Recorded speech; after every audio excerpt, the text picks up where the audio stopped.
Class 12th में जितने भी बच्चे हैं जिनका आज इंग्लिश का एग्जाम था, उन सभी बच्चों के लिए ये वाली वीडियो रहने वाली है। इस वीडियो में हम इंग्लिश के पेपर का जो आज आपको पेपर हुआ है, इस वाले पेपर का मैं आपको जो एमसीक्यू टाइप के जो आपके क्वेश्चंस हैं उन सभी के मैं आपको आंसर्स बताने वाला हूँ। ठीक है, तो सेट नंबर 1 रहेगा, क्वेश्चन पेपर कोड है 151। ठीक है, और सीरीज है आपकी QP5RS/5। ठीक है, तो इस प्रकार से आपका ये क्वेश्चन पेपर था और इंग्लिश का पेपर था और सब्जेक्ट कोड रहेगा आपका 301। ठीक है, स्टार्ट करते हैं। सबसे पहले यहाँ पर सेक्शन ए से स्टार्ट करते हैं। यहाँ पर जो है रीडिंग स्किल्स था जो आपका 22 मार्क्स का था। ठीक है, फर्स्ट पैराग्राफ जो है वो आपका 12 मार्क्स का था और सेकंड जो आपका पैराग्राफ है वो 10 मार्क्स का था। ठीक है, तो इस प्रकार से आपके जो है 22 मार्क्स बन जाते हैं। अब यहाँ पर फर्स्ट पैराग्राफ की तरफ चलते हैं। यहाँ पर जो आपका फर्स्ट क्वेश्चन था, यहाँ पर आपको बोला गया कि आपको ना by tier 2 and 3 cities the author refers to. तो ऑथर किस पर रेफर कर रहा था? टायर 1 एंड टायर 3 वाली सिटीज के। ठीक है, तो यहाँ पर जो आपका ऑप्शन नंबर सी है ये राइट आंसर होगा, अंडर डेवलप्ड सिटीज। ठीक है, तो ऑप्शन नंबर सी आपके पास राइट आंसर होगा। और अगले क्वेश्चन में आपको कहा गया है क्वेश्चन नंबर 3 में कि the author point of view that can be inferred from the above passage is that. तो आपको ना यहाँ पर इसका जो राइट आंसर होगा वो ऑप्शन नंबर डी होगा, educational toys will make education more paramagnetic.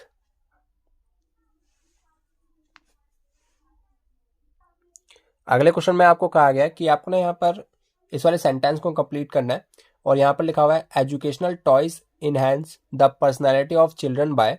तो यहाँ पर इसका जो राइट आंसर होगा उसी सेंटेंस के आगे कंटिन्यू करना है और आपको लिखना है developing children critical thinking and decision making skills. ठीक है, यहां से लेकर यहां तक। और यहाँ पर नेक्स्ट क्वेश्चन में आपको बोला गया कि आपको ना यहाँ पर इनमें से ये जो आपकी हेडलाइंस दी हैं 5 हेडलाइंस, और इनमें से आपको बताना है does and do not correspond with what the passage highlights. ठीक है, पैसेज में इनमें से किसका जिक्र नहीं हो रखा। ठीक है, तो ऑप्शन नंबर ए जो है आपका राइट आंसर होगा, ओनली ई। और यहाँ पर आपको बोला गया सस्टेनेबल एजुकेशनल टॉयज, ये सॉरी इसमें ओनली ई था तो ई आपका ये वाला रहेगा। ठीक है, sustainable educational toys hinder interaction with people. ठीक है, और नेक्स्ट एमसीक्यू रहेगा क्वेश्चन नंबर 7th और यहाँ पर जो राइट आंसर होगा वो होगा option number A, ignite interest. अगला जो क्वेश्चन है यहाँ पर आपको बोला गया कि इनमें से ना जो आपका कन्वेंशनल मीडिया है वो आपको यहाँ पर हाईलाइट करना है। तो यहाँ पर जो ऑप्शन नंबर बी है आपके पास राइट आंसर होगा, न्यूज़पेपर जो है आपका कन्वेंशनल मीडिया में आता है। ठीक है, और इसी के सेकंड पार्ट का जो आपका राइट आंसर होगा वो होगा option number C, it is from reliable site. अब सेक्शन सी की तरफ मूव करते हैं और यहाँ पर जो है आपका यहाँ पर लिटरेचर वाला पार्ट है वो यहाँ पर से स्टार्ट होता है। 40 मार्क्स का ये आपका। ठीक है, स्टार्ट करते हैं। और यहाँ पर जो आपका फर्स्ट क्वेश्चन का आंसर रहेगा माई मदर एट 66, इसमें जो राइट आंसर रहने वाला है वो रहने वाला है आपका option number C, brought comfort. ठीक है, और इसी का सेकंड पार्ट है, यहाँ पर जो राइट आंसर होने वाला है वो होने वाला है आपका option number A, sadness and helplessness. ठीक है, तो यहाँ पर आपको बोला गया ना कि आपको यहाँ पर वैन एंड पेल का जो है यहाँ पर आपका वर्ड है इसको आपको इंडिकेट करना है हर मदर यानी कि उसकी मदर के लिए। ठीक है, तो यहाँ पर इसका जो मतलब हो जाए वो है आपका कि उसकी मदर का जो फेस है वो डल होता जा रहा था और वो ऐसा सोच रही थी कि उसकी जो मदर है उसकी डेथ ना हो जाए। ठीक है, तो इस प्रकार से आप इसका आंसर लिख सकते थे। और आगे है आपका,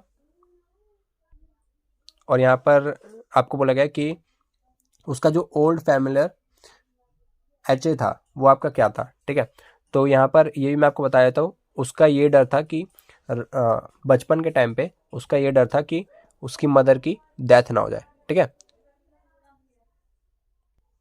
और जो आपका नेक्स्ट क्वेश्चन है ये जो है आपका टाइगर किंग से रहेगा। ठीक है, और यहाँ पर आपको बोला गया कि he would attend to all other matters only after killing 100 tigers, this reflects that tiger king, ये टाइगर किंग के डिटर्मिनेशन को बताता है। ठीक है, कि उसका अपने काम के प्रति कितना लगाव है, ठीक है। और यहीं पर आपको बोला गया था कि एक आपको ट्रू फॉल्स में आंसर देना है। The king's ambition is to save people from tigers. क्या किंग का जो इरादा था वो लोगों को, प्रजा के लोगों को टाइगर से बचाना था? तो इसका आंसर फॉल्स हो जाएगा। उसका जो इरादा था वो क्या था कि उसको किसी पंडित वगैरह ने कहा था कि अगर उसकी जो मौत होगी वो कौन से टाइगर से होगी, 100 टाइगर से होगी, ठीक है। तो वो प्रजा के लिए ऐसा नहीं कर रहा था, वो अपने लिए ऐसा कर रहा था, ठीक है। और अगले क्वेश्चन में आपको बोला गया लॉस्ट स्प्रिंग का आपका अगला क्वेश्चन है। और यहाँ पर जो आपका राइट आंसर होगा फर्स्ट का, यहाँ पर जो है आपका राइट आंसर होगा option number B, looking for something that can fetch money, ठीक है। और अगला है आपका, इसमें आपको बोला गया कि जो अगला क्वेश्चन है उसमें आपको बोला गया the influence of nature in Saheb's life was that it. तो ये है आपका ब्राउट डिजास्टर, ठीक है, ऑप्शन नंबर डी। और बाकी इस वीडियो में इतना ही। वीडियो पसंद आई हो तो फिर वीडियो को लाइक कर देना, और नेक्स्ट वीडियो मिलते हैं किसी और साथ। तब तक लिए जय हिंद, जय भारत।